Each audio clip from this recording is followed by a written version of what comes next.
AM 1220, KHTS, HometownStation.com. We're changing format a little bit this afternoon. I am your afternoon tea. I typically watch your traffic every 10 minutes from 3 till 7. Today, we're actually going to be speaking with a woman who's a Valencia resident. And I feel I need to, I'm going to give her all the titles that you may have heard, you may have read. She's here today with our news director, Jessica Boyer. Christy O'Donnell is a Valencia resident. She's a Christian. She's a Republican. She's a single mom. And then this is where it gets interesting. She's a civil rights attorney and a former LAPD sergeant, and is currently, she's been diagnosed with brain, liver, lung, rib, and spine cancer, and is not afraid to use the words that she is dying from these ailments. She's the lead plaintiff in the suit asserting the California Constitution and state law to allow terminally ill adults the option of medical aid in dying. Christy, I would like to welcome you to KHTS. Thank you so much. I'm very happy to be here on my own hometown radio station. Thank you. We're very grateful that you came in this afternoon. I particularly am interested in your story. I've had the opportunity to take care of patients and loved ones who have had cancer. And I have watched the process of what the body does. And I can only imagine from your position how this is. Can I ask you first, when did you first come to know that you were afflicted with cancer? It was about 2 days, in fact, after we closed escrow on our house up here in Valencia. And my daughter had turned 20 the night before. We threw a huge birthday party for her in our backyard. And I woke up the next morning, was unable essentially to read. So I called my primary care physician. They sent me off to the ER. A few hours later, I was diagnosed as being stage 4. And 3-4 months prior to that, I literally was working out with a personal trainer because I'd almost hit that 45 mark. So I thought, it's about time for me to step it up. And so in essentially, a few hours, Bailey and my life was really turned upside down. So you, up until this point, you'd been following, like going for checkups or just regular doctor's care, feeling fine. And then you had an issue when you woke up, and that was the first you heard of it. That was absolutely the first I heard of it. I mean, lung cancer, which strikes more women than anybody else, is very secretive. It sneaks up on you that way, and which is why so many people are diagnosed so late. So I went from thinking I was absolutely healthy to a stage 4 diagnosis with 3 brain tumors, one of them the size of a golf ball, in a few hours. Now, may I ask the obvious questions? Were you a smoker? Were you engaged in, because what do they say? It's exposure. There's things they think, but did you have any of those factors in your history? I, have been a non-smoker my whole life. I've been a vegetarian. I've been a runner, swimmer. You did everything right, didn't you? I thought I did everything right. Yes, this particular type of cancer could be anything from smog. It could be nothing. It's from a very minute genetic mutation that's non-hereditary, thank goodness. But it can hit anybody, anytime. Now, you mentioned you woke up. This was after your daughter's 20th birthday. How old is she now? She's 21, so I have survived with cancer, stage 4, for 1 year and 1 month. Now, you've gone through all, and I always think when a cancer patient goes in for treatment, and the doctor's oath is harm none, they're there to, did you go through treatment, and what was that like, if you could share with us? Absolutely. I mean, if anybody could tell me that there was anything that I could do with evidence, medical evidence to back it up, to say, tell me that I could live to see my grandchildren, I would do it. Absolutely. I've had brain surgery. I have had multiple other surgeries. I have been in chemo almost every week for 12 months now. I've failed on several different types of chemos. I'm on my very last chemo There's one experimental thing I can try, and I've only qualified for one clinical trial, which did not fit into my ability with my body to take. So I've explored everything, not just in the U.S., but outside the U.S. as well. Now, I know that there's another plaintiff who was Sacramento resident, Elizabeth Wilner. She has stage 4 colon cancer metastasized to liver and lungs.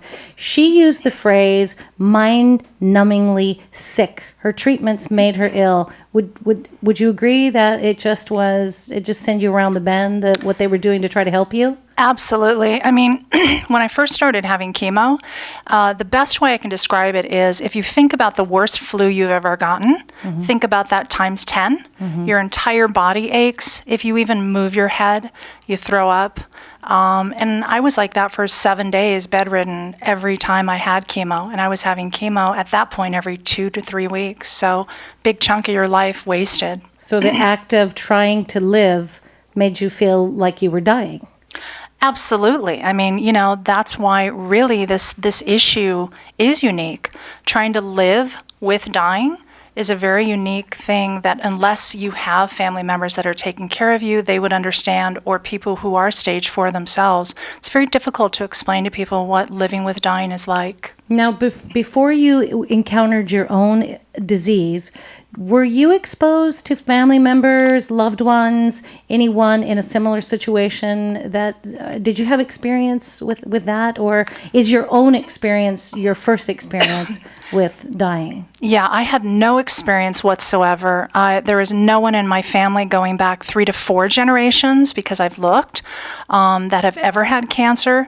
So I'm the first one in my family ever to get cancer, and I have never had to take care of someone and watch them die that way either.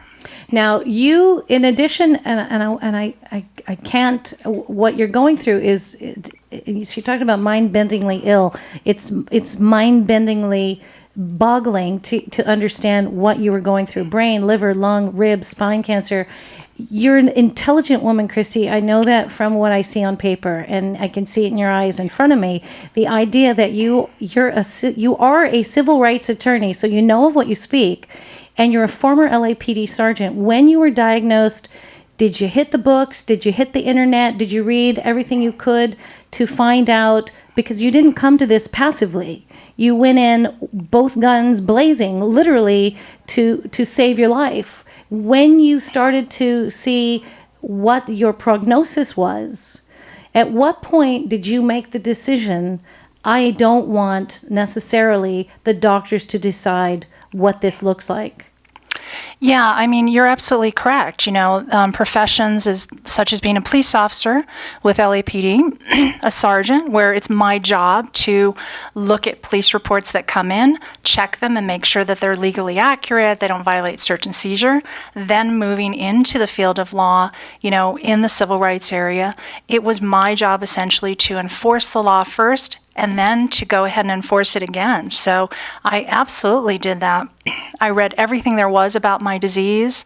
I've become as medically knowledgeable as I can, learned about all the new therapies, have reached out, talked to different people. So I've educated myself. I have in-depth discussions with my doctors. They would probably describe them as interrogations. But and you have that right. You have that right. Absolutely. And in sitting in those meetings with your doctors and walking through them as an intelligent, of sound mind and body, if you will, knowing what you are about to encounter, at what point did it become more about understanding it wasn't about the fight to live, but the idea, was there a moment of fear? What drove you to the point where you thought, I don't want to go through this? Now, I know you're morphine intolerant. Correct. And anytime you have one of these cancers, there is tremendous pain involved. And if you do not have a go-to source for pain, at what point did you read this and say to yourself, I am no longer fearful for the right to save my life, but how I'm going to conduct the remainder of my life and how I'm going to basically deal with that end.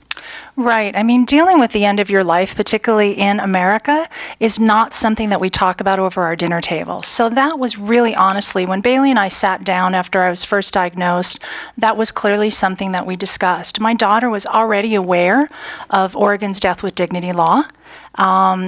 She's just that kind of kid, you know. She's always been interested in legal issues across our nation, civil rights issues.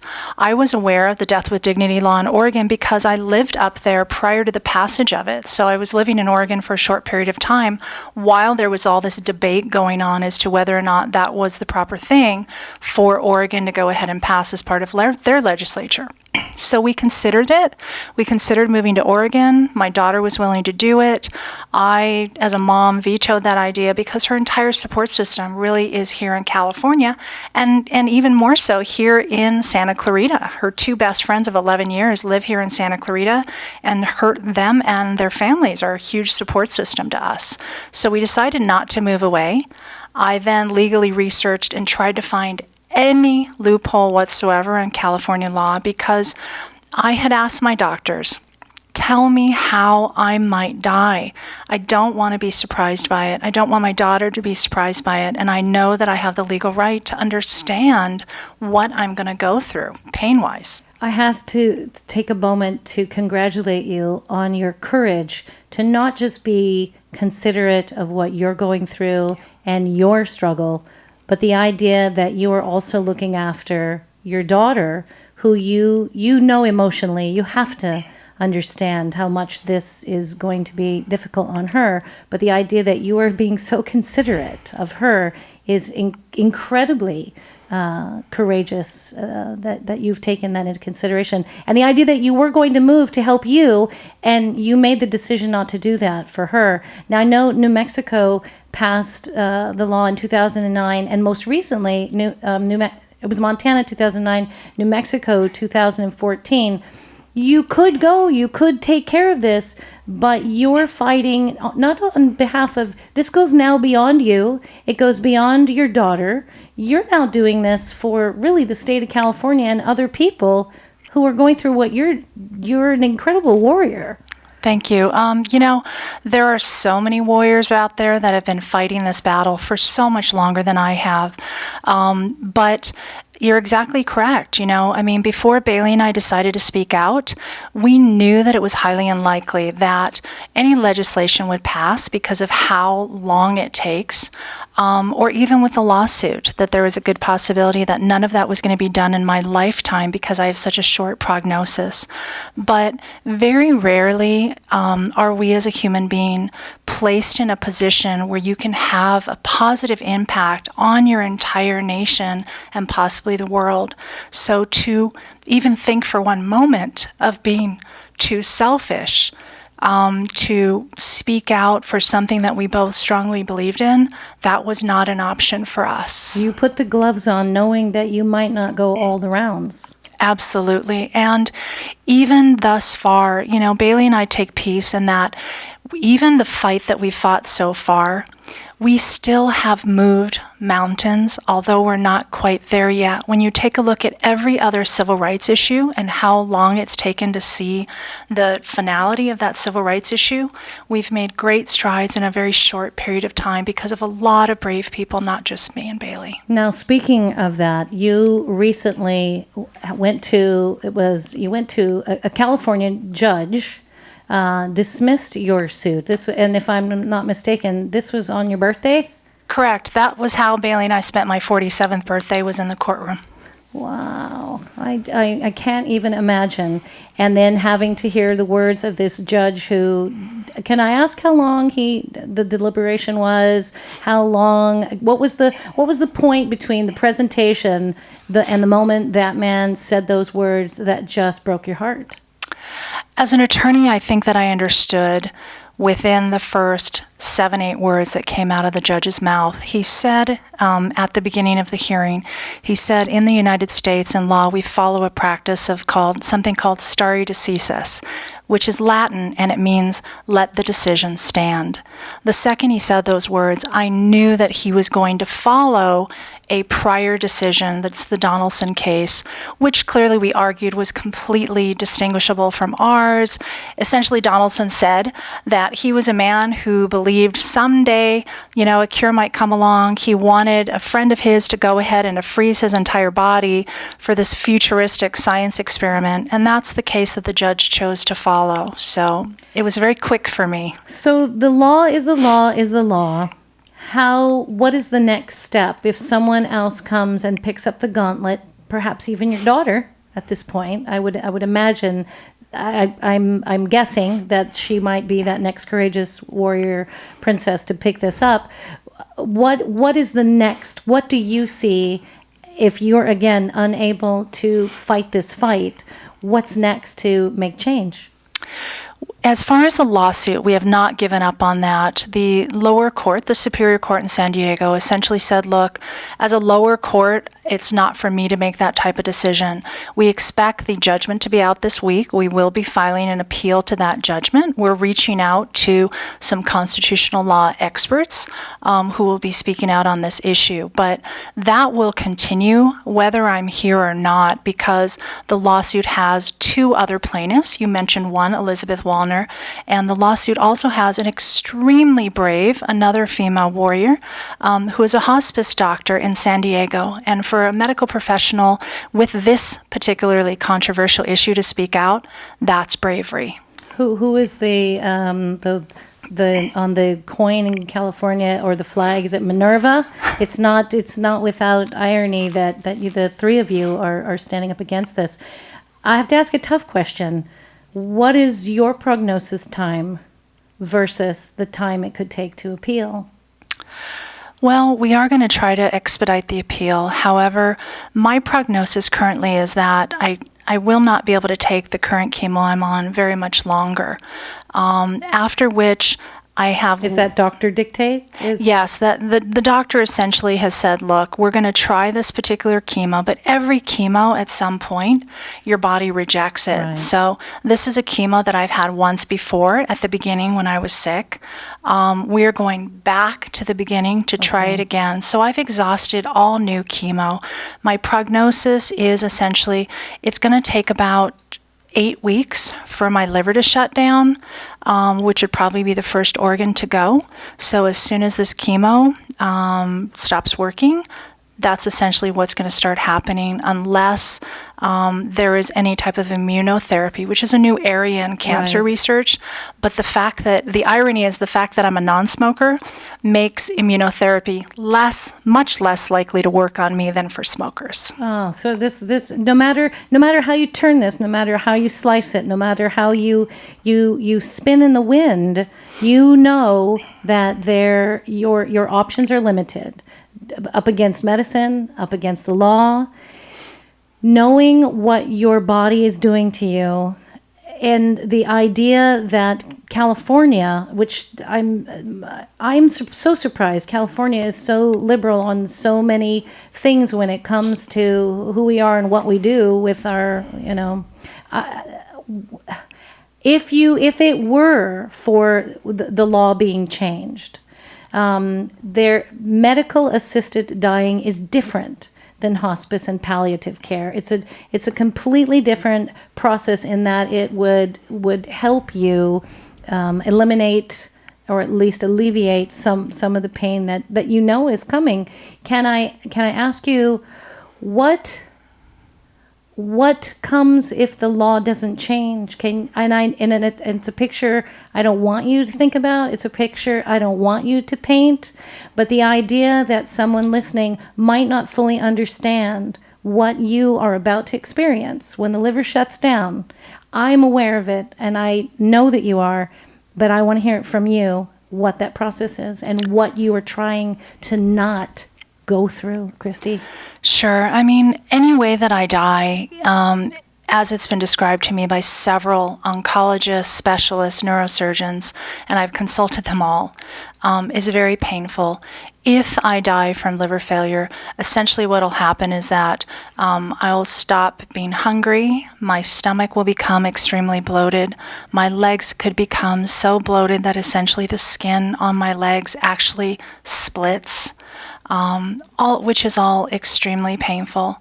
If my lung tumor grows faster, and that's the way that I die, my lung will essentially fill with fluid, my own fluid, and it'll be like drowning. Growing up in Hawaii, I was a surfer. I've been held under a lot of times for a long time. I know what that feels like. And the worst part that people need to understand is it's not that I'm personally afraid of pain for myself only. I wouldn't have joined LAPD and survived that whole time if I was just personally afraid of pain. In fact, my local dentist knows I'm not because I get all my dental work done, including root canals, with no anesthetic. Oh. So it's a combination of the psychological and the physical, knowing the pain that I'm going to suffer inevitably. There's no way to get around that. And worse yet, knowing that I have to look into my daughter's eyes while she sees my body deteriorate. And while I'm in pain, there's not a single child that should ever have to experience that, either as an adult or not. I mean, Even as human beings, Christy, there are pet owners who can listen and say they would not allow this to happen to their beloved dog, their cat, their parents. The idea that your daughter has to go through this and your only wish in this is to spare her first and foremost, secondarily yourself from the pain, the anxiety.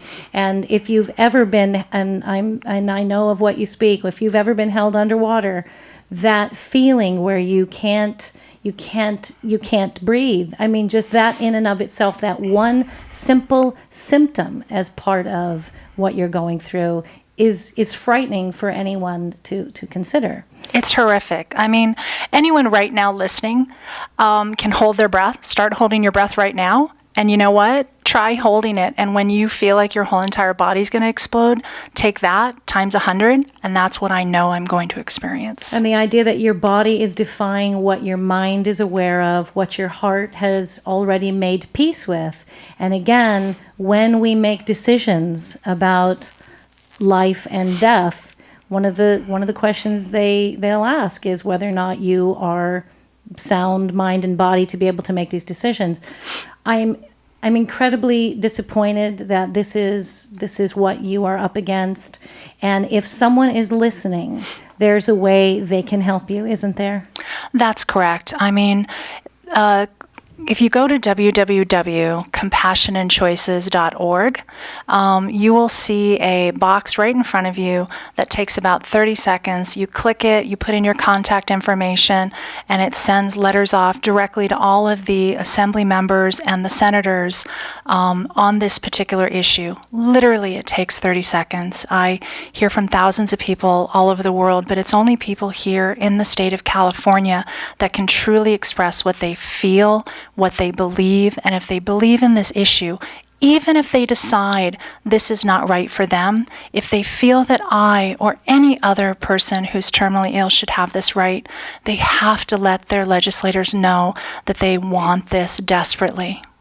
Have you experienced any backlash from your family or friends based on what your decision is?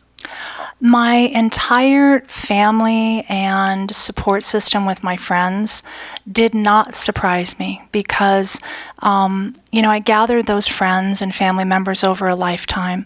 And despite their religious beliefs, which vary from atheist to agnostic to Catholic, devout Catholic, to, most of my family is also Christian, all support me 100% and have done everything they can, from driving me places, bringing me food, to support me and being able to physically and emotionally continue this fight. So they've been wonderful.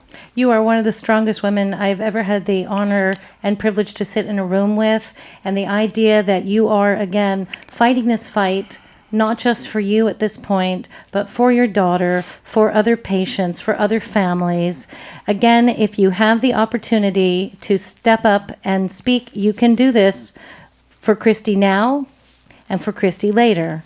You can go to, again, compassionandchoices.org. No matter what your position is, no matter what your emotions are, no matter what your beliefs are, you can go to this website, compassionandchoices.org, and make your voice be heard. I can only imagine, Christy, again, this not only the physical strength that it takes for you to go through what you're doing right now, because you're not just talking to us here at AM 1220 KHTS, your hometown station, and I'm thrilled that you were able to come in and speak to us today, but the idea that you were reaching out to various other news outlets, various other organizations and groups, continuing on as opposed to, sitting in a semi-comfortable sofa somewhere, and you've chosen not to do that. And I don't know your background or your family members. Who may I ask who is in your immediate family to assist you? I know you're a single mom with your daughter, but who else is in your most immediate circle? Sure. I mean, I'm very blessed, like I said, to have built a lifetime of supporters for both Bailey and myself. So my best friend of 25 years and her husband are Bailey's godparents. They come out literally almost every Saturday, the whole day, and spend with me. I get a little choked up because it's a great sacrifice for these people, If you only live a few months, but I've lived a year and 1 month, and these people have been at doctor's appointments. I have dear attorney friends that I've met, some in an opposition, who come and sit with me at chemo. My law firm, McCune & Harbor, I have to tell you, has been more supportive of me and done much more, not just than what the law requires them to do, but have stood by Bailey and I and supported us in so many ways, emotionally, bringing food and otherwise for my daughter.